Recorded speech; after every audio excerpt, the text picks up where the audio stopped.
Hoy, sa mga Econin fans dyan, di ba, meron na naman ito yung chika na napulot din naman lang natin na ikinatuwa natin kasi nung mapanood natin yung interview kay Jericho Rosales, kay Papa Echo, Karen Davila, na inamin niya doon na akala lang daw niya ay 24 years old lang itong si Janine dahil masyado naman daw bata sa kanya na nasa 40 something na siya. Nasa 40 something na siya, no? But when he learned na 30s na rin pala itong si Janine, parang 10 year lang daw yung gap nila.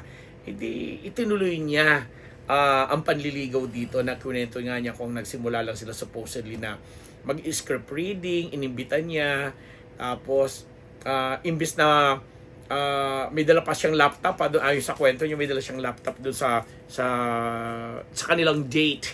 Tapos mag-i-script reading nga sila. Alam mo yung mga gano'n. Ang mga intense actor kasi, ako nakita ko yan kay Albert Martinez, kay Jay Cuenca, si Papa Piolo ba nakita? Parang hindi ko masyado. Ito nga, yung mga ganong aktor na talagang sila, pag meron silang pinagbibidahang project sa TV or film, meron talaga silang nire-require na araw na makabatuhan man lang nila yung kanilang co-actor. At nakita namin din yan kay nung nag-PPAPA ako, nakita ko yan kay Miss Gina Pareño na silang dalawa naman ni Coco Martin nung mga teleserye days ni Coco. So, hindi yan siguro nakasanayan na lang din kasi may mga technique at may mga methods of acting tayong tinatawag.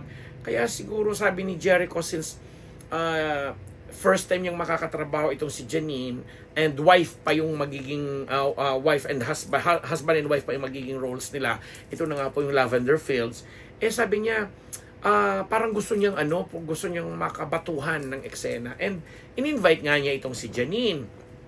And it turned out doon sa naging pag-uusap nila na parang natatawa pa nga daw si Janine kasi may dala nga siyang laptop kung saan nandoon yung script ng pag-uusapan nila. Nauwi yata sa mahigit 3 oras na kwentuhan lang. As in, nagkwentuhan lang sila ng anything under the sun. And doon nabuhay nabuhay yung interest niya. Kasi nga, nakikita niya na si Janine as a young actress na magaling, award-winning, ang gaganda doon ng mga projects na ginawa, at ang pinakalas nga, yung Dirty Lina, na sobra siyang na-impress. Kaya nung pinaplano niyang, alam mo yung imbitahin ito at parang wala-wala lang, until nga daw dumating yung time na nagkausap sila at nag-uusap sila for more or less 3 hours. Sabi niya, na-realize daw ni Echo na, kung ganitong klaseng babae o tao ay natatagalan kong kasama ng mahigit ganitong kahabang oras, di ba, ibig sabihin nito, sa kanya bilang lalaki, may something na kasi naman kahit ang babae, di ba, pag hindi naman interesado normal na tao, I'm sorry sa term na normal, kahit magkakaibigan, di ba, pag hindi ka interesado sa kinikwento o pinag-uusapan, wala pang 30 minutes, parang dito sa YouTube channel. Kung hindi interesado yung iba dyan, hindi manunood sa akin, something ganun lang. So parang ang ibig sabihin dito ni Echo, merong something kay Janine na nagpatibok ng kanyang interest. Doon nagsimula, and then hanggang mag-decide na nga siya na to get her know better or deeper. Kaya yun yung mga nabalita na natin na may mga sightings sa kanila, nandoon sila sa parang park, nandoon sila sa ganito, ganyan-ganyan na during that was the time na talagang nagsushoot na sila ng Lavender Fields, na isa ngayon sa mga teleserye sa Kapamilya Channel na pinag-uusapan na rin, pati na sa Netflix. Ako kasi sa Netflix ko napapanood at inaabangan kasi panggabi hindi ko maano sa oras. So anyway, to cut the story short, nag-reciprocate naman ng kanyang emosyon at damdamin nitong si Janine na parang welcome niya.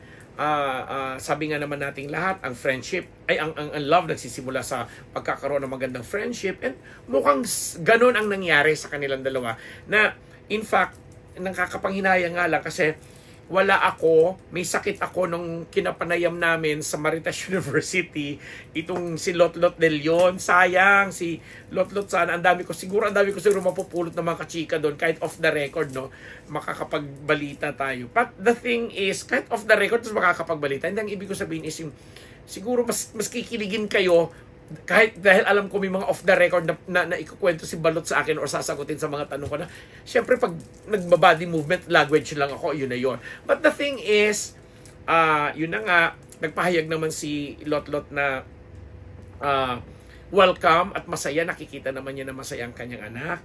And nakikita rin natin si Janine na alam mo yon, sabi nga natin nagre-reciprocate naman siya sa kung ano mang ini-express sa kanya ni Jericho. Na sabi nga, tayong lahat, kasi alam natin may mga bashers din dyan, may mga hindi rin man gusto tayo, na hihintayin natin na matapos itong serye natin at para mapatunayan natin na there is really something going on between the two of them na malalim, mas malalim sa friendship, mas malalim ang pagkakakilala nila bilang mga co-actors and at the same time bilang mga individuals. O, diba?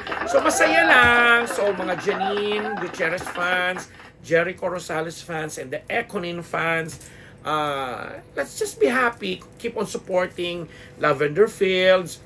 Dahil gabi-gabi nating napapanood dyan, and we would like to congratulate the team. Ano ba yan? Nabubulol ako kasi nakita ko yung isang sa TV. Dahil ang ganda, napaka-exciting ng mga kaganapan dyan sa serye na yan na pinagbibida ni Jody Santa Maria, Edo Manzano, Albert Martinez, Maricel Soriano, Jericho Rosales, and Janine Gutierrez. And on that note, pansamantala po kami magbababay sa aming mga sponsors. Tita Thelma Zuniga Rodriguez, namimiss na po kita. Si Colonel Jundi Mayuga, Faces and Curves, Dr. Jerry Casata, Dr. Shilary Casata, at kay Ideal Vision, Dr. Jessica D., Gorgeous Smile, Dr. Jess Solis, and Ma'am Ara, ang One Dental Clinic, si Dr. Pong Magtibay, di ba kamisado ka lahat, si Jeric Duluciento, si Roger Esmer, si Ate Lolita de Dios Katsuki, at saka si Mayumi Katsuki. Happy watching sa inyong lahat. At kinukumusta ko na rin ang Ate Josie Dagami Johnson ko dyan sa Sydney, Australia. Pati na rin si Glenda Churuca at Tirso Cruz the Fourth. Mga kaibigan ko, yung bonggong-bongga talaga naman.